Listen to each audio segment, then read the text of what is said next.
Bonjour et bienvenue sur cette vidéo Louis San Corp. Je vais aller chez Tev tout de suite là, mais bien sûr, petit arrêt combini juste avant.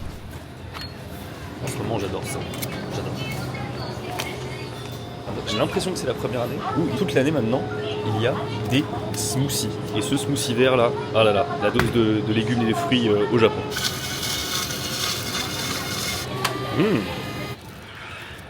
Épinards, ananas, pommes, carottes. Ok mesdames et messieurs, je suis arrivé, on a nettoyé le tableau là avec Tev, il m'a gentiment prêté du coup le bureau et aussi ce tableau blanc qui n'est pas juste ici mais qui est bien plus long qu'il n'y paraît et vous allez voir on va en avoir besoin parce que mine de rien j'ai beaucoup de choses à vous dire. Ces derniers temps j'ai changé de stratégie YouTube. Alors qu'est-ce que ça veut dire concrètement? Déjà est-ce qu'on peut avoir une stratégie YouTube? Vous allez voir qu'on réfléchit beaucoup plus les vidéos, en tout cas personnellement je réfléchis beaucoup plus les vidéos que ce que vous pouvez imaginer. C'est parti, on va commencer par Louis San. Oh j'ai de la place pour le faire. Hop là.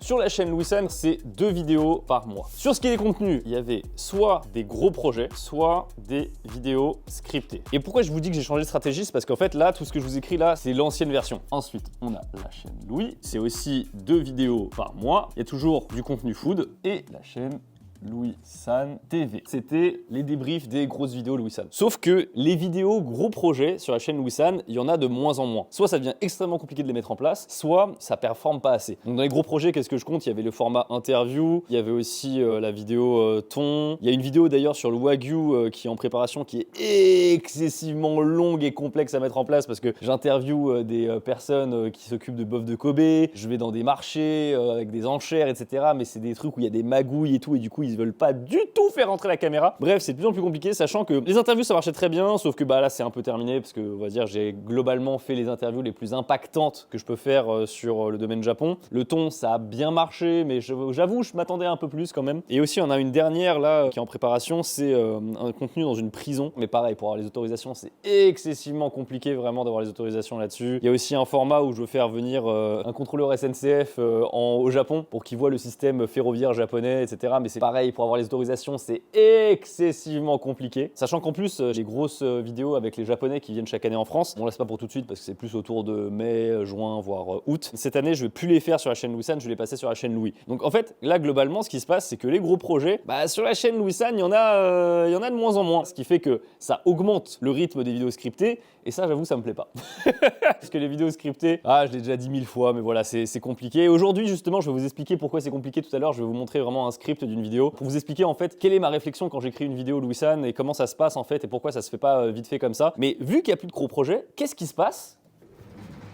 Sur la chaîne, je peux plus faire de débrief. S'il n'y a pas de débrief, qu'est-ce qui va rester sur cette chaîne Louis San TV? Bien sûr, il y a des shorts. Les vidéos qui sortent sur les chaînes Louis San et Louis sont shortées pour sortir sur Louis San TV. On va voir après que c'est d'ailleurs pas forcément une très bonne idée, mais pour le coup, au moins, ça permet d'alimenter en contenu la chaîne Louis San TV. Je suis très content. Et d'ailleurs, c'était Malo qui m'avait expliqué ça à l'époque, c'est que maintenant, lui... Alors, faut savoir, c'est que Malo, c'est un craquito pour les shorts. Il est trop fort, il a vraiment la méta, il est ingénieux de fou. Ce qui fait qu'il était tellement fort, il a arrêté d'en faire. J'adore ce genre de truc. Parce qu'en fait, il gagnait trop d'abonnés. Et en fait, quand tu gagnes des abonnés shorts, ça convertit pas forcément en vues de vidéos longues. Ça, c'est un peu le mythe que nous a vendu YouTube, c'est vous inquiétez pas, faites des shorts sur vos chaînes principales, il n'y a pas de problème, ça se reconvertira parce qu'en fait, on va suggérer vos vidéos longues en fait par rapport à ça.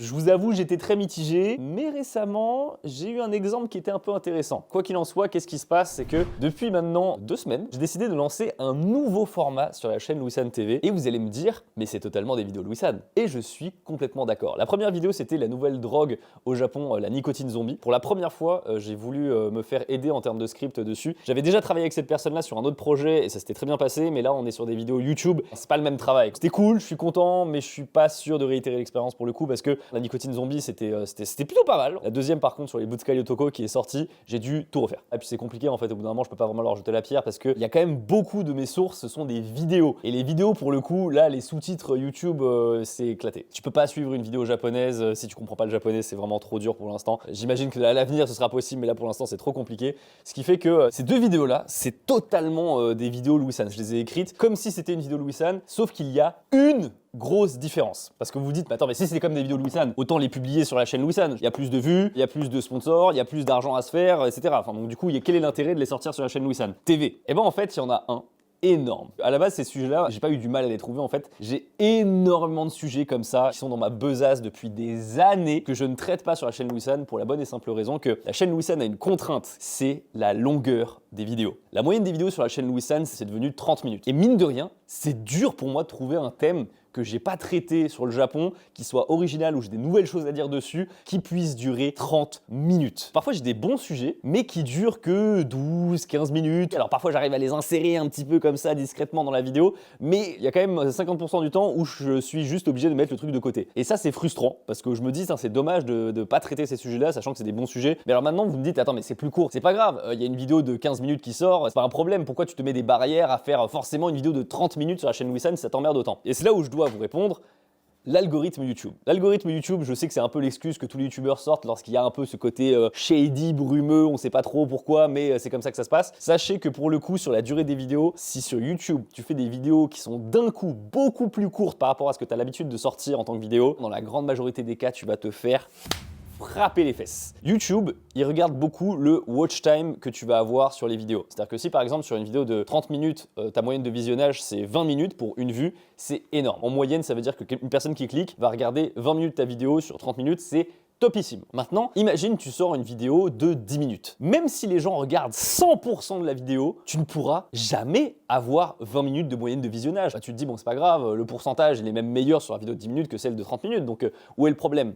Bah, le problème, c'est que YouTube va interpréter la chose comme étant moins bien. Les gens s'intéressent moins longtemps à la vidéo, du coup, on la descend. Il faut comprendre que YouTube, il va gagner de l'argent en fonction du temps que vous allez passer sur la plateforme, par rapport aux pubs, que ce soit avec YouTube Premium ou avec les pubs. Maintenant, YouTube, il raisonne comme ça. Il se dit, c'est plus simple de faire rester la personne sur une vidéo en moyenne 20 minutes que 2 vidéos de moyenne 10 minutes. Parce que si tu fais 2 vidéos avec un watch time d'en moyenne 10 minutes, eh bien ça va nécessiter un clic en plus de la part du viewer. Et ça, c'est un danger. Même dans le e-commerce, voilà, un clic en plus, généralement, tu perds 33% d'utilisateurs. C'est comme ça. Alors que faire rester la même personne sur 20 minutes, YouTube gagnera le même montant d'argent, mais ne prendra pas de risque de faire partir la personne. En tout cas, c'est pour ça que j'estime que le YouTube d'aujourd'hui se rallongifie de plus en plus et que les vidéos YouTube deviennent de plus en plus longues parce qu'elles fonctionnent de mieux en mieux. Les gens, ils restent en moyenne forcément plus longtemps et donc, il y a plus d'argent. Maintenant, vous avez compris pourquoi je peux pas sortir des vidéos de Louis San de 15 minutes parce que ça me flinguerait l'algorithme. Sauf que maintenant, si je peux pas les sortir sur Louis San, je peux totalement les sortir sur Louis San TV. Sur cette chaîne-là, on va dire qu'elle est moins ancrée, la chaîne. C'est-à-dire qu'il y a plus des trucs un peu... il y a des shorts, il y a des débriefs, il y a des vidéos drama, il y a des... Voilà, il y a un peu de tout qui sort à droite à gauche avec des durées de visionnage qui sont pas forcément égales. Donc si c'est déjà habitué comme étant comme ça, une chaîne, il n'y a pas de problème. Mais si vous avez fait comme moi sur la chaîne Louis San et que vous avez toutes vos vidéos qui font la même durée et que d'un coup vous raccourcissez violemment ce truc-là, vous êtes mort. C'est pour ça que j'ai sorti la première Nicotine Zombie sur la chaîne Louis San TV et je vais être honnête, ça a cartonné. La miniature, elle est vraiment bien. C'est le carton absolu. Et là, j'ai pu détecter un truc et quelque chose que je voulais faire, une fonctionnalité que je voulais utiliser depuis très longtemps, c'est faire des shorts d'une vidéo longue qui est déjà présente sur la chaîne. Parce que rappelez-vous, sur la chaîne Louis San TV, j'étais obligé de faire des shorts, des vidéos longues de la chaîne Louis et Louis San. Donc en fait, normalement, YouTube, il est pas si con. Il devrait faire le lien entre les shorts d'ici et les vidéos longues d'ici. Il devrait faire ce lien-là. Sauf que je sais pas pourquoi, j'ai jamais eu vraiment de retour, on va dire, direct. C'est-à-dire que même si les gens ils regardaient, je sais pas, un short qui faisait 100 000 vues, 200 000, 400 000, 500 000 vues, tu vois, je sentais pas énormément d'impact sur la vidéo longue en question. J'ai sorti quelques shorts, du coup, issus de la vidéo Nicotine Zombie, qui est directement sur la chaîne Louis San TV. Et là,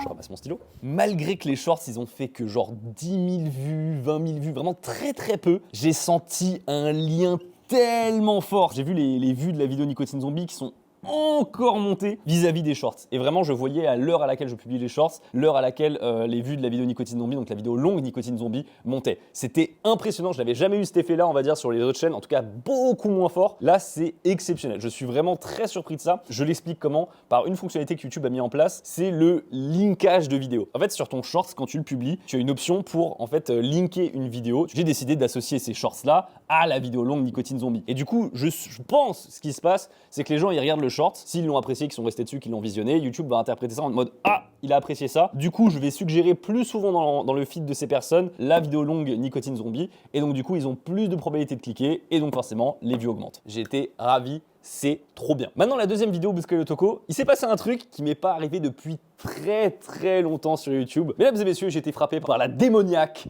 démonétisation. Et là, je vous avoue, je comprends pas. J'ai fait plein d'essais, j'ai appelé la vidéo les Bootscali Otoko. Au début, ça s'appelait les Bootscali Otoko, les hommes qui bousculent les femmes. Bam, démonétisé direct. Alors, je me suis dit, peut-être que, vu que j'ai publié des shorts qui, pour le coup, ont été un peu démonétisés, parce que vu que je parle de nicotine, de drogue, etc., ça a été monétisé. Certains shorts ont été démonétisés. Pourquoi ? Du coup, je me suis dit, vu que j'ai eu quelques démonétisations, peut-être que ma note YouTube de la chaîne Louis San TV a baissé un petit peu, et donc il m'a démonétisé cette vidéo Bootscali Otoko. Pour vérifier ça, je suis allé uploader exactement la même vidéo sur la chaîne Louis San, parce que la chaîne Louis San, elle a une note golden. Je vous le dis, j'ai réussi à faire monétiser des vidéos, même moi, je n'arrive pas à y croire. Donc j'ai voulu publier la même chose. Je l'ai mis en non répertorié, c'est-à-dire qu'en vrai, elle n'est pas sortie, c'est juste qu'elle est disponible sur mon board. Bam, démonétisé aussi. Je me suis dit, ah, c'est déjà bon signe, ça veut dire que c'est vraiment un problème avec le contenu et c'est pas un problème avec la chaîne uniquement. Alors à partir de là, j'ai fait un festival d'essais, de machin. J'ai dû uploader la même vidéo, je sais pas, 6 ou 7 fois pour vraiment vérifier tous les trucs, etc. Et au bout d'un moment, j'ai eu une vidéo qui a été confirmée, monétisée sur la chaîne Louis San avec le titre Les Bootscali Otoko, les hommes qui bousculent. Ça veut dire que la vidéo, elle a été check-up manuellement par un être humain, soi-disant, et ils ont estimé que oui, c'était monétisable. Quand ça a été confirmé monétisé, ici, la vidéo, elle était déjà sortie, les Bootscali Otoko. Du coup, je me suis dit, bon, bah, je vais changer mon titre, les Bootscali Otoko, et je vais rajouter les hommes qui bousculent. 2 minutes à peine après avoir modifié le titre, bah, démonétisation. J'étais un peu saoulé, je me suis dit, bah attends, là j'ai littéralement la même vidéo sur cette chaîne-là qui est monétisée, confirmée monétisée, et là ça l'a démonétisée. Du coup, je me suis dit, bon, j'aime pas trop faire ça parce que c'est toujours risqué, c'est un peu les sciences, encore une fois, occultes de YouTube. Je vais demander un examen, à ce que YouTube vérifie soi-disant manuellement, donc avec un être humain, vérifie que la vidéo soit monétisable, et j'ai été confirmé démonétisé. Donc j'ai vraiment la même vidéo qui sur cette chaîne-là est confirmée monétisée et sur cette chaîne-là confirmée démonétisée. Et c'est là que 2 heures plus tard, la vidéo qui était sur Louis San, qui n'est jamais sortie hein, bien sûr, qui était confirmée monétisée, a été confirmée démonétisée. Bref.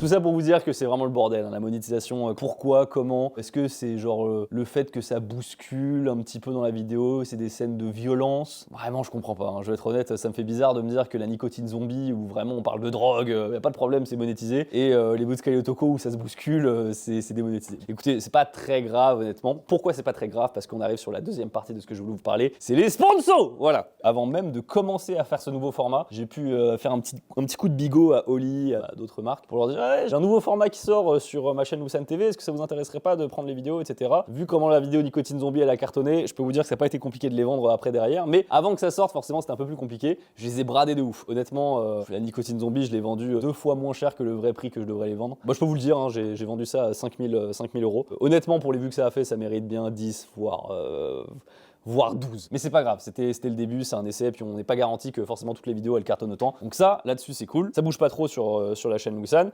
mais j'ai décidé de changer les choses sur cette chaîne Louis. Je l'ai dit dans la vidéo du Ritz récemment. Après 1 an et demi à ne pas avoir fait de sponsor, je recommence à faire des sponsors sur la chaîne Louis. Pourquoi j'ai pris cette décision? Il y a 2 raisons. La première, c'est parce que la chaîne Louis commence à faire vraiment beaucoup de vues. Je crois la moyenne des vidéos Louis de ces derniers mois est quasi égale à la moyenne des vidéos Louis San, donc c'est monstrueux. Mais alors maintenant, vous me dites, si tu fais les sponsors sur la chaîne Louis, où est-ce que tu parles de Oni? Et bah ici.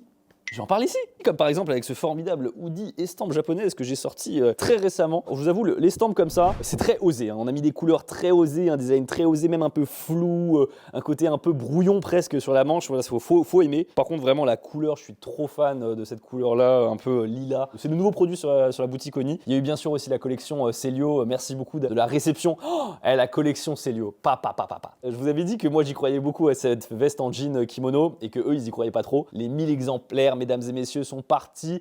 Pouh, il y en a plus. Et j'ai reçu un petit mail pour me demander si jamais ils pouvaient refaire un réassort pour Noël. J'ai bien sûr accepté. Voilà, ça me fait plaisir. Le reste de la collection fonctionne très bien aussi. C'est un truc trop dommage, mais en fait j'ai été prévenu trop tard. Mais dans la vidéo d'avant, je vous ai montré le hoodie zippé rose pour femmes du coup chez Celio. Et celui-là en fait il n'est pas encore sorti parce qu'ils ont un problème de réception, etc. Donc il sortira un peu plus tard. J'ai même pas de date pour l'instant. C'est pas plus mal, ça permettra de faire une relance. Il y a aussi une information que je voulais vous donner. Attendez.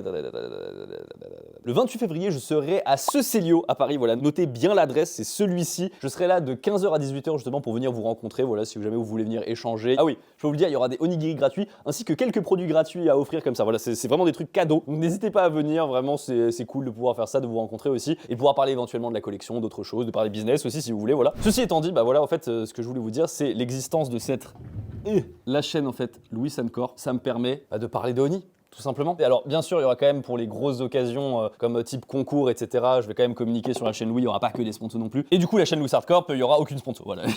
Voilà, là c'est fini. Voilà, plus sponsor. Bon, après, j'en avais qu'une seule, mais pourquoi je fais ça? Les sponsors, je suis rémunéré par rapport au nombre de vues que je fais. Plus j'ai de vues, plus la sponsor elle va me payer cher. Et comme je vous l'ai dit, la chaîne Louis, elle commençait à faire des stats tellement énormes qu'au bout d'un moment, bah, j'ai plus envie de faire des sponsors que de communiquer sur Oni dessus. Tu te dis, mais attends, mais c'est quand même dommage de te priver de ce créneau de Oni parce que mine de rien, bah, plus tu communiques au grand nombre, plus ça fonctionne. Oui, mais non. Oni, forcément, c'est le cœur de ma communauté, et le cœur de ma communauté, généralement, c'est finalement représentatif de ta chaîne la plus petite. Ça veut dire qu'en gros, quand je fais une communication vis-à-vis de Oni sur la chaîne Louis Hardcorp, même si la chaîne Louis Hardcorp, elle va faire mais peut-être un quart, voire un cinquième des vues de la chaîne Louis ou Louis San, cette chaîne-là sera quasi aussi puissante que celle-ci, alors que celle-ci va générer beaucoup plus de vues. Encore une fois, hors truc concours. Et c'est exactement pour ça qu'à l'époque, j'avais arrêté de faire les sponsors sur la chaîne Louis San pour les passer sur la chaîne Louis. Mais vu que maintenant, les vidéos de les chaînes Louis, elles font trop de vues, bah je passe ça sur la chaîne Louis Hardcorp. En fait, globalement, je vous avoue, entre ces trois chaînes-là, je pense qu'à terme, il y aura quasiment pas d'écart de vue. Pour moi, la chaîne Louis, elle va continuer de grandir encore un petit peu. La chaîne Louis San, elle va baisser un petit peu. Oui,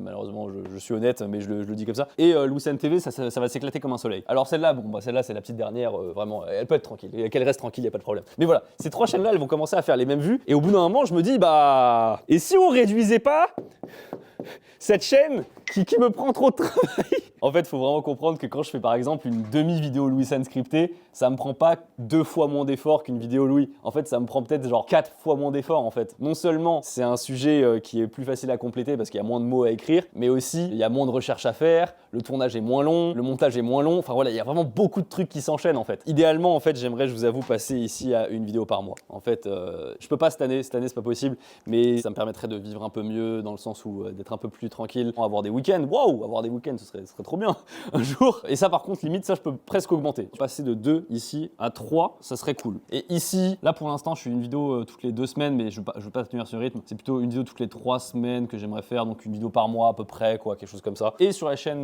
Louis Hardcorp, une vidéo toutes les 2 semaines. Donc voilà à peu près le rythme que j'aimerais créer. On se rend pas compte, mais dans le mois, entre toutes mes chaînes, donc Louis San, Louis San TV, Louis Hardcorp et TV Louis, il y a environ 9-10 vidéos qui sortent avec ma gueule dans le mois. Ça fait beaucoup. Je suis d'accord, ça fait énormément. Mais encore une fois, c'est pas fait pour que en fait, la même personne regarde tout. Bon, après, il y a des gens hardcore qui me soutiennent, ça fait plaisir, hein, c'est très cool. Mais l'idée, c'est vraiment de prendre de la place, quoi, de dominer le marché, comme on dit un petit peu, et surtout d'exploiter ces sujets-là qui étaient plus courts, que je voulais faire depuis très longtemps, mais où j'étais bloqué. Par exemple, il y a un autre sujet que je voulais faire, c'est l'histoire de la Miss Japon blanche. C'est une Ukrainienne qui a été élue Miss Japon. Il y a eu aussi l'histoire du plus mauvais chirurgien au Japon. C'est hilarant comme histoire. Enfin bref, il y a plein de trucs à raconter en fait en termes de format Louis San TV avec un format vraiment juste de 12-15 minutes. Il y a plein de trucs qui me jaillissent dans l'esprit. Et quand je vois tout ça, mine de rien, je me dis, putain, qu'est-ce que je vais me faire des vidéos quand même. Quand même faire des vidéos, c'est un kiff, c'est quelque chose qui me drive toujours. Bon, maintenant, il faut que je vous explique un petit peu plus dans le détail parce que je sais que ça intéresse quelques personnes. Même si ça vous intéresse pas, c'est pas grave, écoutez quand même parce que je vous dis, c'est toujours cool de voir un peu les backstage d'une vidéo scriptée, à quoi ça ressemble. Ici, je vais vous expliquer du coup comment je construis une vidéo Louis San et surtout vous montrer un peu à quoi je réfléchis quand je fais un script. Je vais prendre un script d'une vidéo qui date un peu... Ouais, je pense que je vais partir sur les secs. Voilà à quoi ressemble une vidéo Louis San. En vérité, ça c'est la vraie forme d'une vidéo Louis San. Pour moi, c'est ça à quoi ça ressemble. Avant de devenir une vidéo, en fait, c'est vraiment un texte que je vais travailler. Bon, on va commencer par le début. Il y a 2 titres. Pourquoi il y a 180 544 sectes au Japon et pourquoi les sectes sont totalement intouchables au Japon. Aucun des 2 titres n'a finalement été celui de la vraie vidéo. Ça c'est encore intéressant à analyser, c'est que vraiment le titre, je vais vraiment l'affiner jusqu'à avoir la meilleure version parce qu'un tout petit mot qui change dans le titre, ça peut vraiment influencer énormément sur les vues. J'avais écrit Minia 2 points avec une seringue, c'est juste qu'il fallait j'ai une seringue sur la miniature et je l'ai fait moi-même la miniature sur cette vidéo. J'ai vraiment repris d'ailleurs en fait la miniature riche et en fait je voulais que la secte ça soit en fait encore au-dessus et pour faire l'idée de au-dessus, j'ai voulu en fait que la personne elle soit pas sur un trône cette fois mais carrément assis sur un amoncellement d'os au Japon histoire de faire comprendre que bah forcément il y a des morts, il y a des tragédies, il y a des côtés horribles et j'ai mis en fait le drapeau qui flotte, c'est le drapeau de la secte Aoub. Voilà, quand on commence, on doit tout de suite pour moi avoir des informations importantes sur le sujet. Avant je commençais avec oh Ohayou gozaimasu machin, je sais pas si vous avez remarqué, machin. Non, il faut rentrer direct dans le sujet et direct capter l'attention du viewer. Vous allez dire que ça ressemble un petit peu avec le côté hook qu'il y a sur les shorts, c'est un peu différent. Là on estime que les gens ils ont une attention on va dire supérieure à juste 2 secondes et demie, mais quand même faut leur servir quelque chose et qu'ils connaissent et qui connaissent pas dès le début. C'est pour ça que je commence avec Meurtre de la famille Sakamoto en 1989. Ça, je pense que personne connaissait. Par contre, derrière, je mets Attentat au gaz sarin de 95. Clac. Ça, je pense qu'il y a beaucoup de gens qui connaissent. J'en ai déjà parlé beaucoup de fois en vidéo. Du coup, ça raccroche tout de suite la personne à quelque chose qu'elle connaît. Ensuite, tentative de détournement d'avion. Ça, on va dire que c'est un peu plus flou. Cadavre momifié à Narita. Boum, là, on a un effet choc. Tu vois, c'est de momifier, il commence à momifier. Et ensuite, on passe à assassinat de l'ancien premier ministre du Japon, Shinzo Abe. Ça, c'est forcément quelque chose que tu as dû voir passer dans les news. Donc, je me dis, les gens, ils vont connaître cet événement qui est quand même assez important. Ça, c'est ce que j'appelle la pré-intro. C'est généralement un passage où il n'y a pas mon visage. C'est vraiment directement les images du drame, on va dire les images de ce que je parle. Et maintenant, il y a beaucoup de mes vidéos scriptées qui commencent comme ça. Et juste après, boum, là on commence, mon visage apparaît. Tous ces événements sont liés de près ou de loin à des sectes au Japon. Clac, on rappelle le sujet. Il faut rassurer le viewer qui a cliqué quand même sur une vidéo qui s'appelle les sectes au Japon. Je veux que ça parle de sectes. On parle d'événements, d'attentats, de trucs terroristes, etc. Où sont les sectes? Je rassure la personne, c'est parce que tout ce que je t'ai dit jusqu'à présent, c'était lié aux sectes. Chaque phrase que j'écris doit avoir une information, doit confirmer quelque chose, doit faire avancer le propos. On a eu trop l'habitude dans les trucs, vous savez, d'école ou quoi, de devoir faire un nombre de pages minimum et donc du coup de broder, de répéter un peu toujours la même idée. Les articles de journaux, ils répètent beaucoup la même information plusieurs fois. Les reportages télé, tu sens, ils répètent beaucoup quand même les mêmes informations pour que ça rentre bien dans la tête des gens, ou alors pour gagner du temps, je sais pas. Moi, j'essaie quand même de faire en sorte qu'une phrase, une info, et que chaque phrase soit là pour faire avancer le propos. Tous ces événements sont liés de près ou de loin à des sectes au Japon, le plus connu étant l'attentat au gaz sarin organisé par la secte Aum. Je rappelle ce truc-là qui était dans la pré-intro, c'est parce que je suis obligé d'en parler, le sujet est trop gros pour être ignoré, donc j'en parle, mais j'en parle tout de suite, comme je sais que c'est des choses que les gens connaissent déjà. Je veux vite, je veux vite éliminer ça, je veux pas le mettre ça dans le cœur de la vidéo. Tout ce que tu estimes que les gens connaissent déjà ou qu'ils ont déjà trop vu, parfois tu es obligé d'en parler parce que si tu le fais pas, tu traites juste pas bien le sujet, mais tu dois l'éliminer dès le début. Je sais pas, si tu fais une vidéo sur les bonnes manières des Japonais, les Japonais, ils enlèvent leurs chaussures à l'entrée dans le Genkan. Ça, faut l'éliminer tout de suite, t'es obligé d'en parler, mais faut pas le laisser traîner dans la vidéo, tu vois. J'avance un peu, véritable traumatisme pour la population nippone. Pour rappel, j'annonce que je suis obligé de le rappeler parce que voilà, rien que le mot pour rappel, ça me permet de faire sous-entendre que vous inquiétez pas. Je sais que vous êtes au courant de cette information, mais je suis obligé de vous la répéter. Voilà, c'est un peu ça que ça veut dire. Et c'est là où ça me permet de faire la transition. La dissolution de la secte Aum, ça me permet d'introduire le fait que seulement 2 autres sectes ont subi le même sort. Bam, là on rentre dans le vrai sujet de la vidéo. Comment ça, il n'y a que 3 sectes qui ont été dissoutes sur combien? Sur 180 544. Alors ce chiffre-là, je sais qu'il est faux. C'est un truc qu'on ressort généralement dans les articles. C'est pour ça que tout de suite, je dis oui, mais en fait ce chiffre il est pas bon. On explique pourquoi, la religion, etc. au Japon. Et là on est toujours dans l'intro, hein, parce que j'ai pas encore donné ce que j'appelle les problématiques. Enfin forcément la problématique est un peu dans le titre de la vidéo, c'est pourquoi les sectes sont totalement intouchables au Japon. Mais faut être un peu plus précis. Tu peux poser plusieurs problématiques et c'est les questions auxquelles tu vas devoir répondre pour permettre d'avancer en fait sur le propos de ta vidéo. Pour moi, une vidéo scriptée qui n'a pas de problématique, bah en fait tu sais pas où tu vas. Donc voilà, j'avance un petit peu. On dirait même qu'ils entretiennent un flou volontaire, un flou qui arrange grandement les nouvelles religions et les sectes au Japon, à tel point qu'on estime que 12 millions de Japonais, soit 1 Japonais sur 10, appartient à une nouvelle religion. Bam! Info choc, c'est pas juste 50 pecnos dans la campagne, non, on parle de 12 millions de Japonais. Alors si vous voulez des vraies réponses sur pourquoi les Japonais tombent si facilement dans des sectes, pourquoi malgré les différents traumatismes liés aux sectes au Japon, le pays semble anormalement laxiste et tolérant quant à leur existence, vous êtes au bon endroit. Là, j'ai posé mon introduction, mes problématiques, la personne a envie de savoir, elle a quand même un peu de contexte, on peut avancer. Voilà, c'est comme ça que je construis une intro. Et l'intro, c'est la partie la plus dure à écrire d'une vidéo. Et en fait, c'est pas du tout la partie que j'écris au début. Ça, c'est vraiment, je pense que tout le monde va vous dire ça. L'intro, en fait, ça doit être un reflet de ta vidéo. Tu dois aborder tous les trucs un peu sexy dans ta vidéo, tu dois les aborder, mais pas assez non plus pour que t'aies plus rien à dire après. Il faut que t'aies quand même des révélations, des bangers, mais justement tu dois juste les teaser en intro. Tu dois faire comprendre qu'elles existent, mais pas dire c'est quoi. J'aime bien cette introduction, en vrai, elle était plutôt bien construite. Ensuite, voilà, j'ai toutes les révélations forcément, sur à quoi ça ressemble. La suite de la structure, ça avance plus classiquement. Tu fais progresser ton narratif, etc. Alors bien sûr, j'ai des petites astuces pour utiliser des illustrations à certains moments. À certains moments, je reviens sur des chiffres, après j'accélère le rythme, ça vient aussi dans la diction. Je voulais juste vous donner un peu l'explication de comment je construis une introduction de vidéo. Donc voilà, comme ça vous saurez un petit peu plus, mine de rien, à quel point on se prend la tête. En tout cas, moi je me prends la tête pour bien écrire les vidéos, pour faire en sorte que ça soit divertissant et aussi informatif. Et bien écoutez, sur ce, merci beaucoup de regarder cette vidéo. N'oubliez pas bien sûr le lien dans la description pour la collection Oni X Celio, mais aussi voilà pour cette dernière pièce estampe japonaise qui est sortie sur le site Oni. Moi je vous dis à la prochaine, merci beaucoup d'avoir regardé toutes ces explications un peu longues et très denses on va dire sur la stratégie YouTube. Je vous dis à la prochaine, tchuss.